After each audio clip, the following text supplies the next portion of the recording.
Avanzamos con información, son 8:28 de la mañana, ya se encuentra en espera Natalia Sierra. Querida Natalia, muchísimas gracias por acompañarnos en este espacio de entrevistas en Wambra. Primero, nuevamente y siempre que nos encontremos presentes, nuestra solidaridad por el seguimiento a lo que pasa justamente con los hijos e hijas de Mayo. Sabíamos que ayer se dio esta audiencia, se suspendió en Cotopaxi. Nos llega justamente información de que se iba a reinstalar hoy a las 8 de la mañana. Estamos al pendiente y al tanto que se dé verdadera justicia a este proceso que ya también va llevando un tiempo bastante extendido en realidad cuando se trata de personas, de familias y sobre todo de aquellas que se encuentran todavía recluidas. Muy buenos días, Natalia. Tu micrófono, disculpa, Natalia, para ver si es que confirmamos el audio. Buenos Sí, días, Ahí Jorge, estamos. ¿cómo estás, Berito? Muy buenos días, Eh, Natalia, y te escuchamos fuerte y claro. ya, muchas gracias por la solidaridad. Sí, ahora se reinicia la audiencia porque ayer se suspendió por alguna crisis que había en la cárcel de La Tacunga y como nuestra compañera Nelly Yacelga está ahí, no podía conectarse. Esperemos que ya se haya resuelto y ahora pueda continuar la audiencia. Bueno, empezamos esta entrevista, Natalia, y bueno, la primera pregunta es justamente un poco analizar en qué momento político se halla el país en medio de este juicio político que se avecina a Guillermo Lasso. Bueno, yo creo que lamentablemente el país viene ya desde hace al menos 3 años de un proceso de caída, ¿no? De caída que implica destrucción de la institucionalidad política que lamentablemente ha llegado a ser, digamos, mella en las relaciones sociales.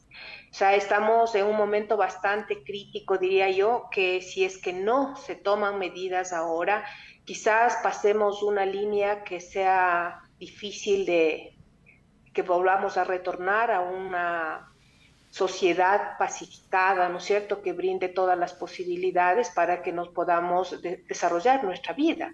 Y este es el contexto, o sea, el país, yo diría, está, si no ya quebrado.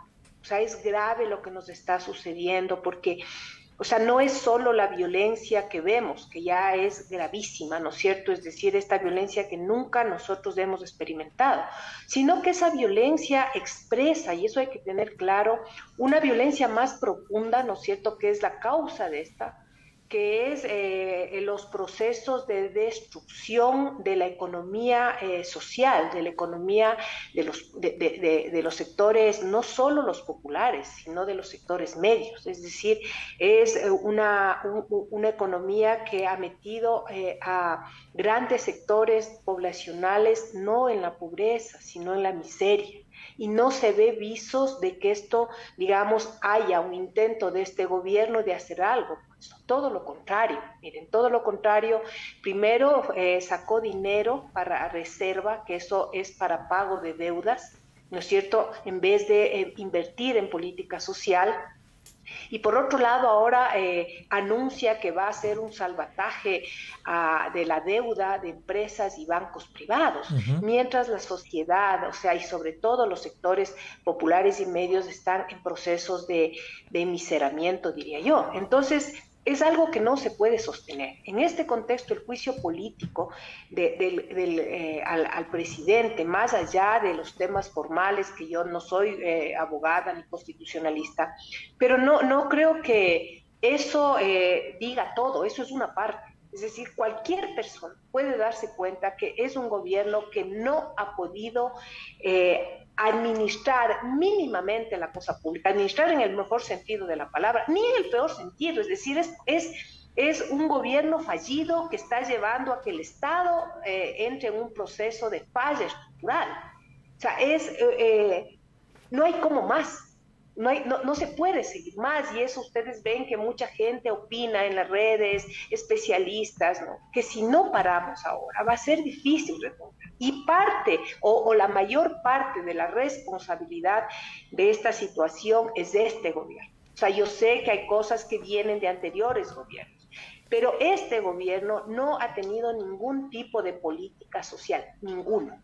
ninguna política social, ninguna. Y justamente, Natalia, conversábamos la semana anterior con Luis Córdoba, el docente de la Universidad Central, sobre temas de seguridad, y lo que se evidenciaba es que no es que el presidente Guillermo Lasso no administre adecuadamente, administra para sus intereses, porque a veces en el discurso parecería que es casualidad o que es un poco torpe la gestión y que va dando decretos por casualidad, pero se está afianzando un modelo de gobierno y un modelo económico. La pregunta sería, ¿en qué etapa, en qué momento nos encontramos justamente, incluso con estos decretos, por ejemplo, el porte de armas, la tenencia de armas, ¿no es cierto? ¿En qué momento de la política del gobierno de Guillermo Lasso nos encontramos?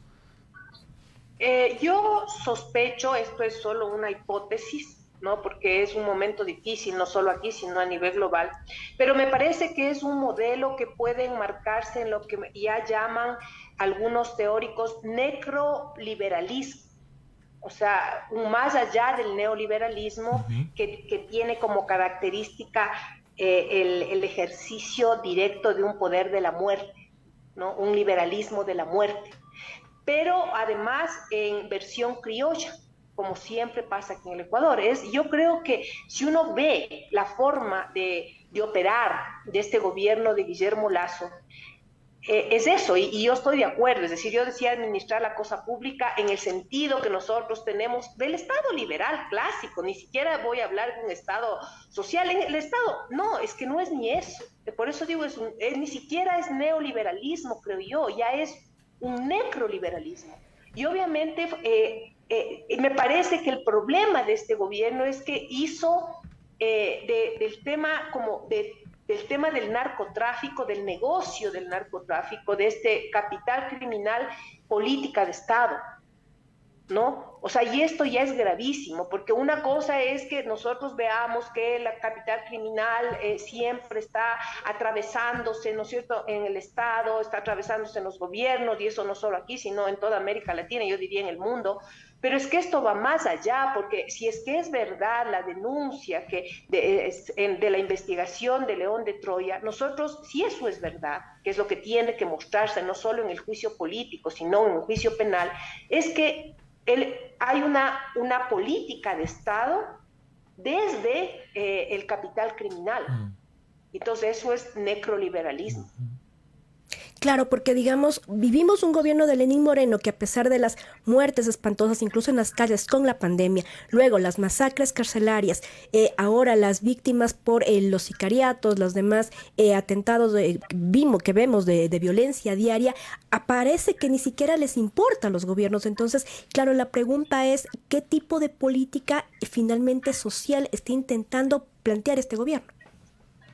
Yo creo que es una política de la muerte, o sea, gobernar y hacer negocios a partir de administrar la muerte en todas sus formas, porque como ustedes dicen, es decir, ya es hasta, es que es inverosímil lo que uno oye de sus funcionarios, por ejemplo, de este señor Ordóñez, que se supone que es el funcionario que tiene que encargarse de la seguridad.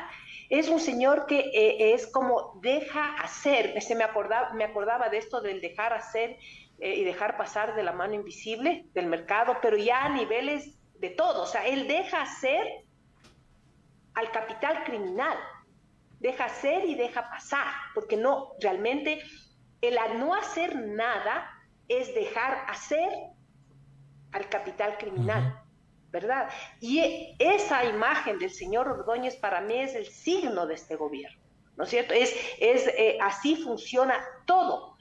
Y nosotros, si es que se llega a comprobar lo de León de Troya, porque eso tiene que darse, o sea, tenemos que varias instituciones del gobierno y del Estado, es decir, espacios ministeriales, han estado al servicio de los negocios del capital criminal.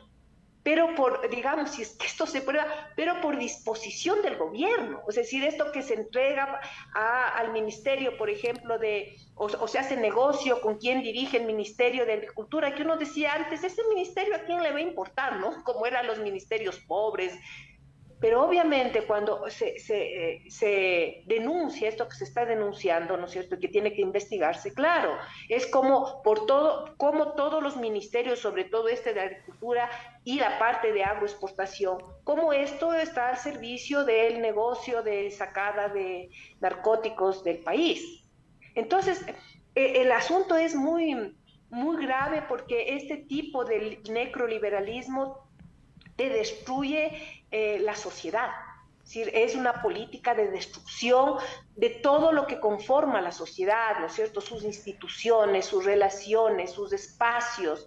Es decir, es una política que destruye lo social, pero lo social en todas sus dimensiones, ¿no es cierto? Porque nos pone frente a este nivel de violencia, ¿no es cierto?, exacerba también en la población formas que nos llevan a la pacificación, que yo he visto, por ejemplo, y a mí me ha causado terror en redes sociales, como mucha gente, lamentablemente, goza y festeja cuando ve a un adolescente que obviamente está en sectores delincuenciales porque están empobrecidos y es asesinado y la gente celebra, se está celebrando la muerte violenta de otro ser humano.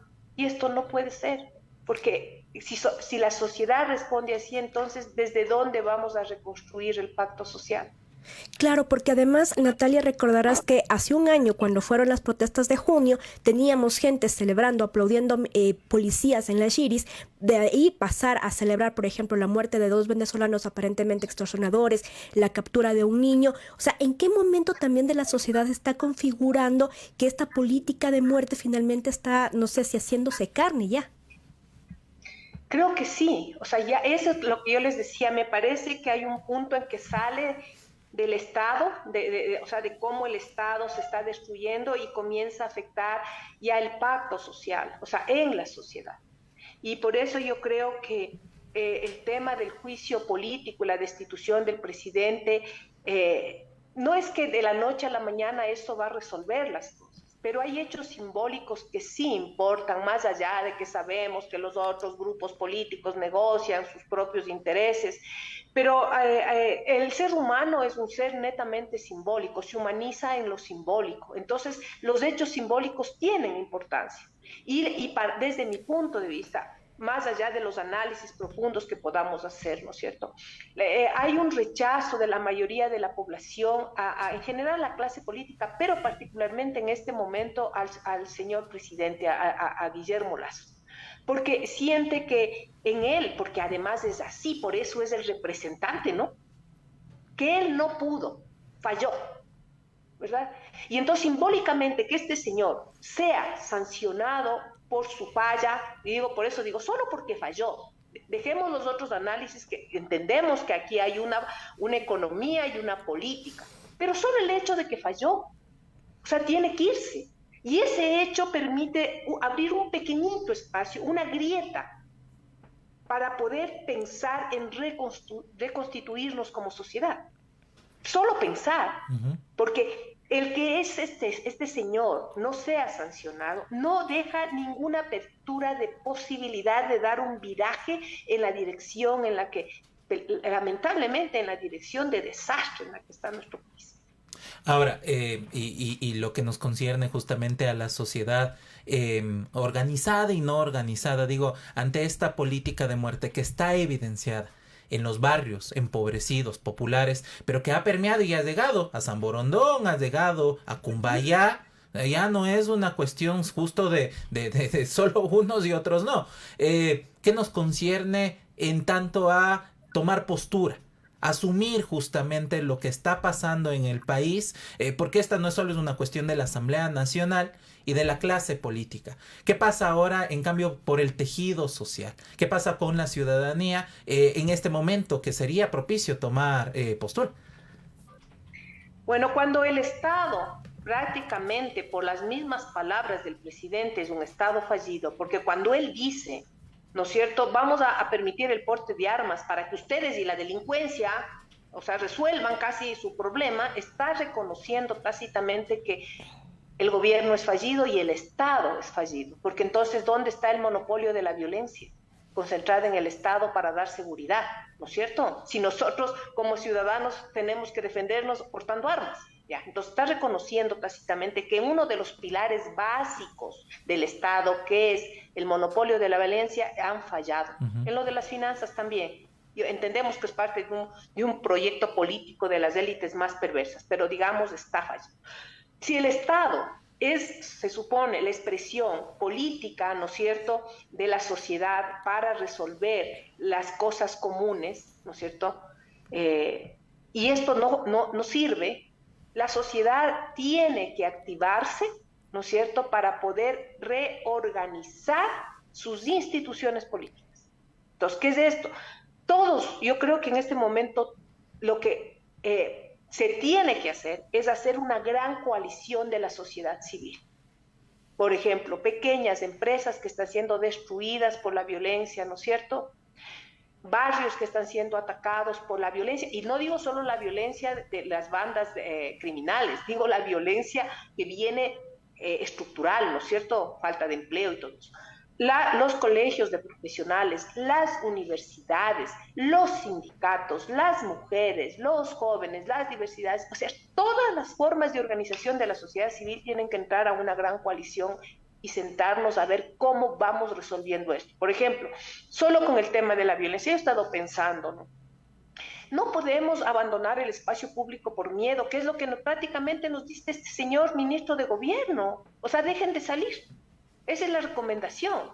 Claro, si no hay seguridad. Pero dejar de salir es casi encerrarnos nosotros, hacer toque de queda, que la gente de hecho ya está haciendo, pero eso es gravísimo. O sea, no podemos abandonar los espacios públicos, tenemos que retomar los espacios públicos, pero con redes de cuidado mutuo, ¿no es cierto? Cómo cuidamos nuestras tiendas del barrio para que las tiendas del barrio estén siempre activas, estén jóvenes alrededor de las tiendas del barrio, están las señoras conversando, cómo asistimos a los barrios, por ejemplo, vamos a sentarnos en los bares de los barrios, en los cafés de los barrios, es decir, todos, y tener sistemas de comunicación por los celulares. Esos son apps, aquí hay universidades que tienen carreras de ingeniería, de sistemas, es decir, cómo hacemos la seguridad en los sistemas de movilización, ¿no es cierto?, de movilidad, en los troles, en los buses, en los barrios, es decir, hay que comenzar a hacer eso, o sea, cómo comenzamos a hacer una seguridad diferenciada para las mujeres, ¿no es cierto?, que vamos a ser las primeras víctimas más de lo que ya somos, porque en guerras de organizaciones criminales, como en toda guerra patriarcal, el trofeo de guerra somos las mujeres.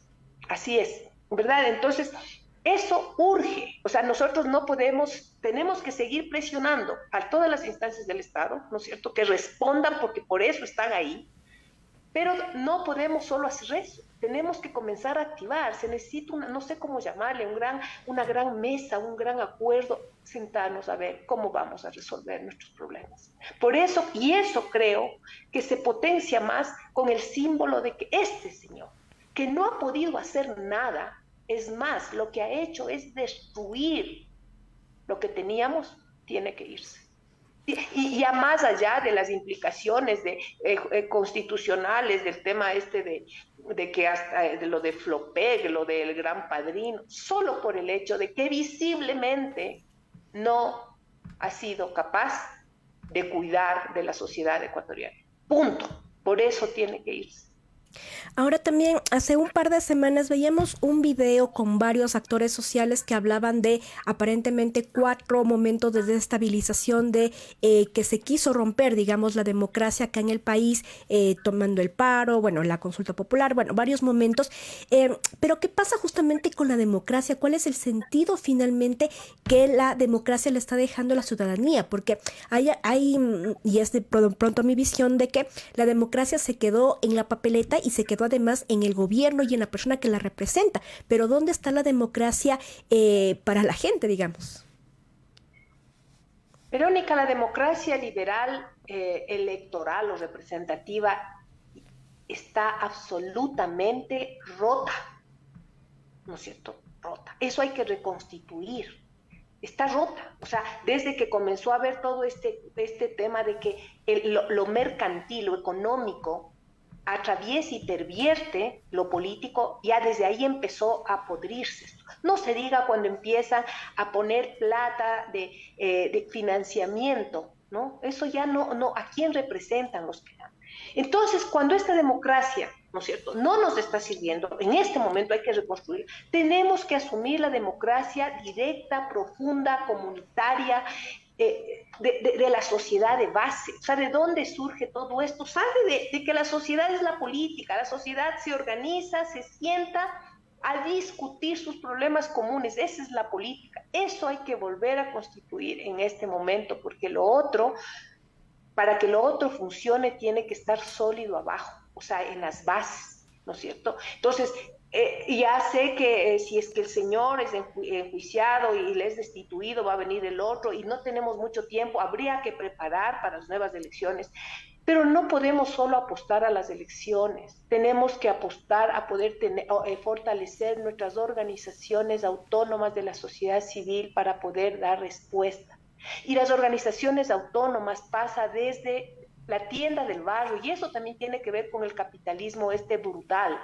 Las grandes comercializadoras, con toda la intención de destruir las tiendas de barrio, de destruir los negocios pequeños, en las tiendas de barrio, en los negocios pequeños, en las pymes, se sostienen los lazos sociales, ¿verdad? O sea, y la destrucción de eso, ¿no es cierto?, de los espacios, de las canchas donde jugamos, de las esquinas, eso beneficia al capitalismo en general y particularmente al capital criminal, ¿no es cierto? No se trata aquí de los nuestros jóvenes empobrecidos que terminan en la cárcel masacrados, se trata de los grandes empresarios del capital criminal, y los grandes empresarios del capital criminal están en el sistema financiero nacional y sobre todo en el internacional, con todas sus alianzas económicas. Entonces, yo creo que para reconstituir la democracia representativa hay que primero reconstituir con fuerza la democracia comunitaria, participativa y directa. Y además objetar también esta construcción del enemigo interno. Un poco escuchándote, Natalia, recuerdo las reflexiones que hemos tenido ya meses, por ejemplo con las mujeres de frente, sobre cómo las personas privadas de libertad son entregadas a las mafias, cómo los sectores empobrecidos en el país. Entonces, cómo justamente repensar y a no desconfiar del otro y de la otra en la comunidad. ¿Cómo justo no caer en este discurso del enemigo interno? Porque además se sigue criminalizando el tema de la protesta social. Se ha hablado que si es que no se da paso al juicio político, pues la sociedad ecuatoriana es la que está en permanente movilización. Pero hasta eso se estigmatiza. Para cerrar justamente esta conversación, Natalia, este llamado a la permanente movilización en este contexto, ¿cuán adecuado es? Porque también nos genera temor. Nos replegamos y hemos escuchado que las organizaciones se replegan para sostener justamente la vida. La movilización no solo es, digamos, la directa en la calle, en el paro, no en las carreteras. Esa es la que se expresa, pero la movilización de la sociedad es esto que te digo, estar ahí pensando, reuniéndonos, inventando cosas para protegernos, para cuidarnos, activando las redes de cuidado, ¿no es cierto? Reclamando todos nuestros derechos, ¿no es cierto? Pensando en dar soluciones a temas, por ejemplo, de la seguridad social, del empleo. Eso es movilizarse. Que hay un momento en que esto se expresa en el paro, en la movilización en la calle, es que es obvio. Miren lo que está pasando en Francia. En Francia hay una insurrección popular por el tema de la política de la jubilación. Uh-huh. ¿Sí? Y es un país que está bien, digamos, en relación a nosotros, pero no. O sea, porque si es que la sociedad no se moviliza para defender los derechos que ha conquistado con muerte, ¿no es cierto?, de los sectores populares, con luchas, entonces va a ir perdiendo, porque al poder no le importa arrinconar y matar. Entonces, que esas personas, ¿no es cierto?, estos pequeños grupos de privilegio, que son de privilegio, se levanten en contra del paro, ¿sí?, es porque están defendiendo privilegios que cada vez son minúsculos en esta sociedad. Un pueblo que está sin trabajo, que no tiene para reproducir su vida, que además está siendo violentado y asesinado, o sea, quieren que se quede dormido, que no proteste. Entonces, el pueblo que no protesta, decía Fano, cuando le están oprimiendo a ese nivel, ha perdido su humanidad. Ha perdido su humanidad, porque parte de la humanidad, y no digo de la dignidad, que ya es mucho más, es que hay que defender la vida. Y si nos están atacando y nos están matando, no solo por el tema de las bandas criminales, que son de cuello blanco, esos son los responsables, sino porque nos están destruyendo territorios, nos están destruyendo nuestra economía. Entonces, si es que no protestamos, entonces hemos perdido la humanidad. Natalia, muchísimas gracias. Como siempre, un placer poder escuchar tus reflexiones. Hasta una próxima oportunidad. Gracias a ustedes. Un buen día.